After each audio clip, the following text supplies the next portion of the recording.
So today's film was one I saw the trailer for several times at the Midtown, and I knew I was going to like it from the tone of the trailer, but also because the lead actor is Johnny Flynn, and he's in a film I saw during Year with Women called Song One that I really enjoyed with Anne Hathaway, and he was the co-lead, and he's very magnetic on screen, like he has really piercing eyes, and you can't look away. So, or I can't look away. So I was very excited to see this film. It's called Beast. It's written and directed by Michael Pearce. This was his first film. He has been developing it for quite a long time. I think it was originally developed in several labs, screenwriting labs, in 2011. So it's been a long gestation for this film. It was premiered at the Toronto International Film Festival last year and then is now playing in theaters here in the US and the UK. I believe it opened in the UK in April, and it just opened this month here in the US. So it follows a girl named Moll, played by Jessie Buckley. This is her first real lead in a film. She has a very interesting career. Look her up. Moll has some issues, some violence in her past that you find out as you follow the film. She lives at home with her parents, even though she's 28. She has a dead-end job. She's clearly unhappy. She's one of three siblings. She is not happy in her family. She's not happy in her life. Things are not great. On her birthday, her sister announces she's having twins, and suddenly all the dynamic shifts towards the sister. But you can already see that there are some issues with the mother and this and the family and everything, and her, and this just pushes her over the edge. So things happen, and then she goes off and dances all night with a stranger who then attempts to date rape her, at which point a man rescues her. This is Johnny Flynn. He was poaching and is a bit of a rough edge. She is attracted, but you can tell that she is trying to keep all in. Her mother, when she meets this gentleman, is not impressed. And basically everyone is like, stay away. And she's like, but I'm attracted.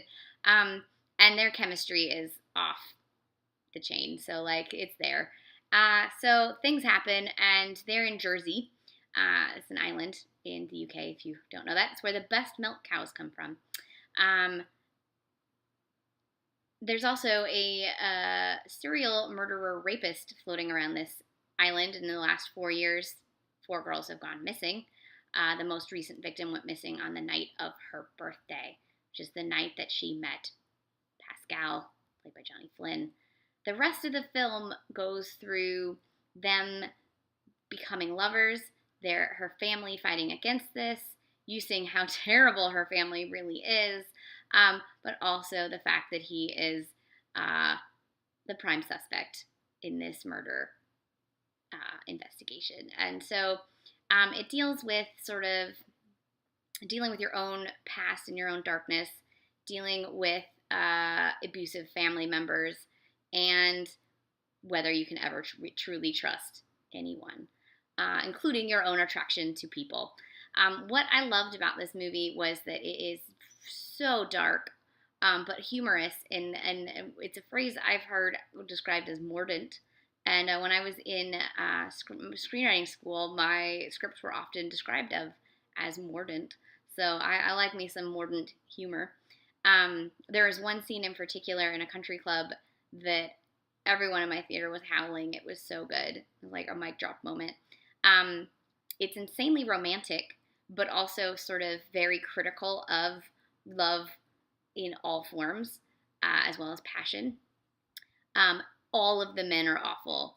All of the men are awful. Even the ones that seem not awful, eventually they're awful.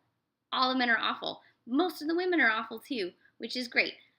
Pretty much everyone in this movie is awful in their own way. But I also just really love sort of black sheep family films where one character is just doesn't fit. I'm a big fan of misfit cinema, I guess. What else? The sound design was insane. I love I love movies that you can hear the whole world. And I don't mean that in the sense of like a comic book movie where you hear the explosions. I mean like you hear the dirt, you hear the rustling of a car, you hear the the twigs, like, but it's all built up to make you really tense. Um, this did a great job of just creating this claustrophobic world through sound design, among other aspects of the film. Lastly, it's a very dark modern update, I feel, of the sort of Rebecca slash suspicion type British psychological thriller, British psychological romance thriller. Yeah. So if you're a fan of those Joan Fontaine classics, but you aren't a fan of Joan Fontaine's characters, because Joan Fontaine is great in those movies, but her characters aren't all that fleshed out. And in this case, you get a fully fleshed out version of this woman in love who may or may not be in love with a murderer, and that's fantastic. It also kept going places where I wasn't sure what was happening, and I wasn't sure what to believe, and I wasn't sure of anything until I was, and then I was like, oh shit.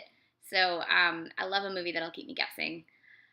And lastly, just it's I can't really say it's an insanely romantic film, but it is. It is and it isn't. It's like very romantic and also anti-romantic at the same time, which is delightful. I love it. So I recommend this film. I really liked it a lot, like a lot. Um, and you can see it in theaters right now. It's at Landmark Theaters. It's probably in other theaters. I don't know. If it's playing near you, give it a go. Tell me what you think. I'll be thinking about it for a while. Might end up being one of my favorite movies of the year. I'm not sure. But I really loved it.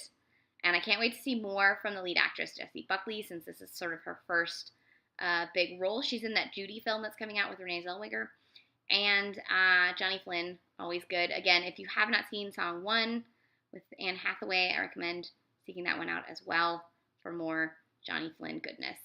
This was a great film, 2018's Beast.